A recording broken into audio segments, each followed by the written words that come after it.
kerabat Phoenix, buat kalian yang belum subscribe, jangan lupa subscribe ya. Lalu aktifkan lonceng notifikasinya supaya kalian dapat info kalau kita ada konten terbaru.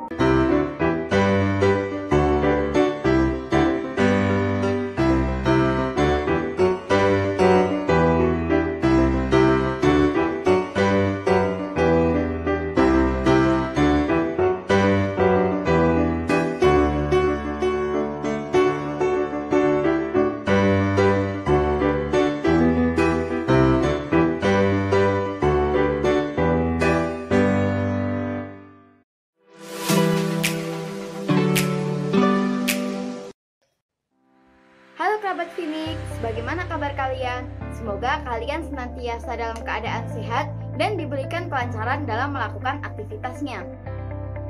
Kali ini, kami hadir menemani hari libur kalian dengan sebuah cerita rakyat. Indonesia merupakan negara yang kaya akan cerita rakyatnya. Setiap daerah pasti memiliki cerita rakyatnya masing-masing. Akan tetapi, ada cerita rakyat yang sudah familiar di kalangan masyarakat maupun ada cerita rakyat yang belum familiar dan belum dikenal di kalangan masyarakat.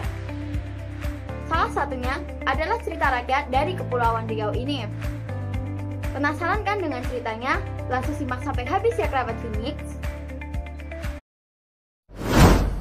Jangan lupa komentar, klik suka, dan bagikan juga ya kerabat Phoenix. Putri Pandan Berduri. Alkisah, pada zaman dahulu kala, di sebuah pulau yang disebut Pulau Bintan, hiduplah sekelompok orang-orang yang biasa disebut dengan orang sampan atau suku laut.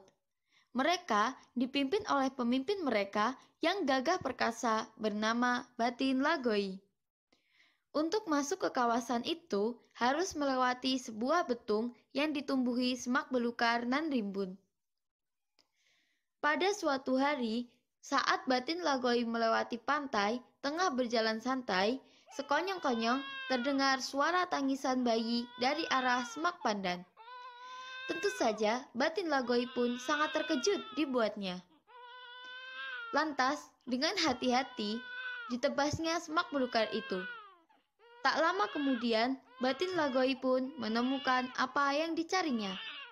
Yah, seorang anak perempuan tergeletak beralaskan daun di antara semak pandan. Anak siapa ini? Mengapa di sini sendirian? Kemana orang tuanya? Gumam Batin Lagoi dalam hati. Batin Lagoi pun menengok sekeliling, barangkali ada orang tua dari si bayi ataupun mengetahui siapa yang telah meninggalkan bayi itu di sana.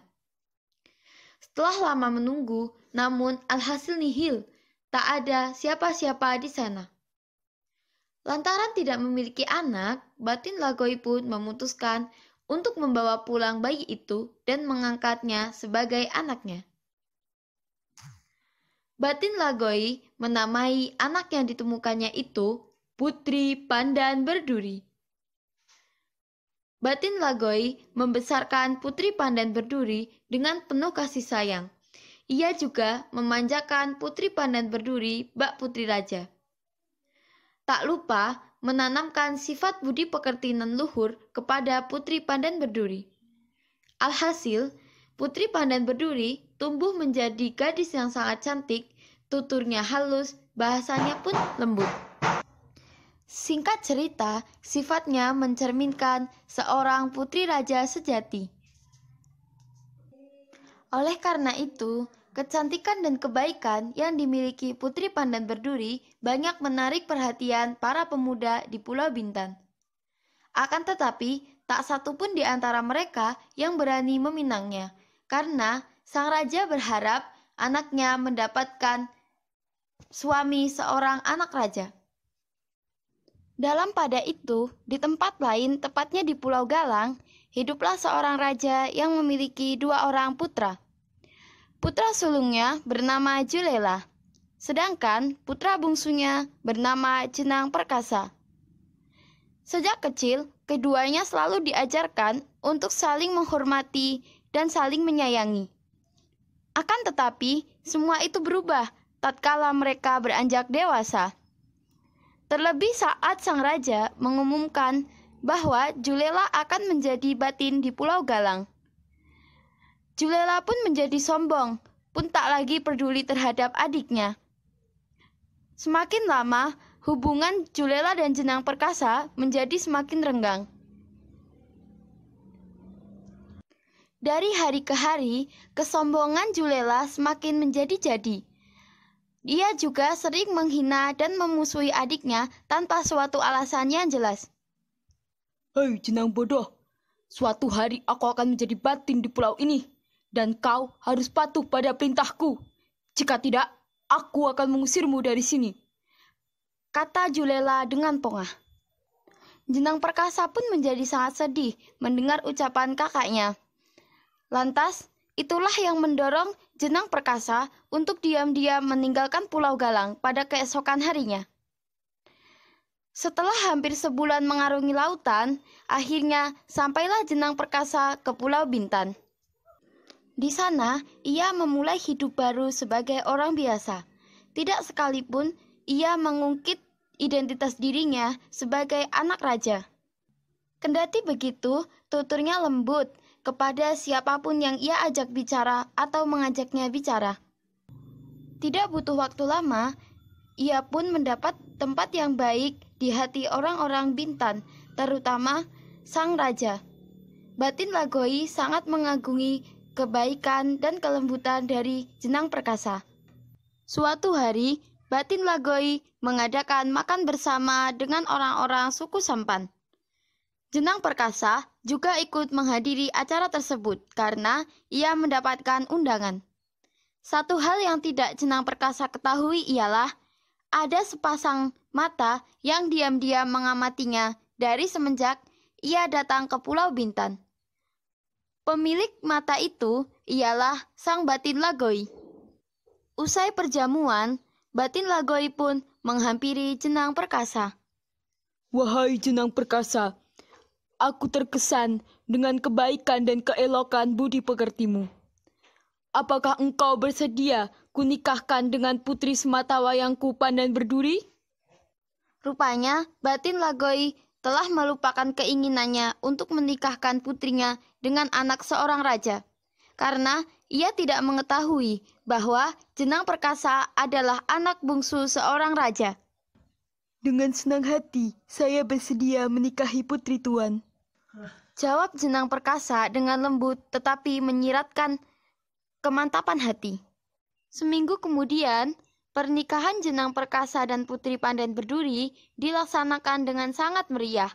Ada banyak sekali makanan dan minuman yang disajikan. Ada pula tarian-tarian yang ditampilkan untuk menghibur pengantin baru dan para undangan yang hadir di pernikahan itu. Beberapa waktu kemudian, Batin Lagoi mengangkat Jenang Perkasa sebagai batin di Pulau Bintan untuk menggantikan dirinya. Batin Lagoi mempercayai Jenang Perkasa untuk memimpin Pulau Bintan. Tentu saja, Jenang Perkasa menjadi pemimpin yang sangat bijaksana sesuai adat yang ada di Pulau Bintan. Kabar kepemimpinan Jenang Perkasa yang bijaksana sampai kepada telinga orang-orang yang ada di Pulau Galang. Beberapa orang sampai datang ke Pulau Bintan untuk meminta Jenang Perkasa agar menjadi batin di Pulau Galang menggantikan abangnya yang sombong. Akan tetapi, Jenang Perkasa menolaknya, karena ia lebih senang menjadi batin di Pulau Bintan dan hidup bahagia bersama Putri Pandan Berduri. Jenang Perkasa dan Putri Pandan Berduri dikaruniai 3 orang putra. Sulungnya bernama Batin Mantang, yang tengah bernama Batin Mapoi, dan yang bungsu bernama Batin Kelong. Ketiganya diajarkan dan dididik dengan baik agar suatu hari nanti tidak sampai menjadi orang yang sombong.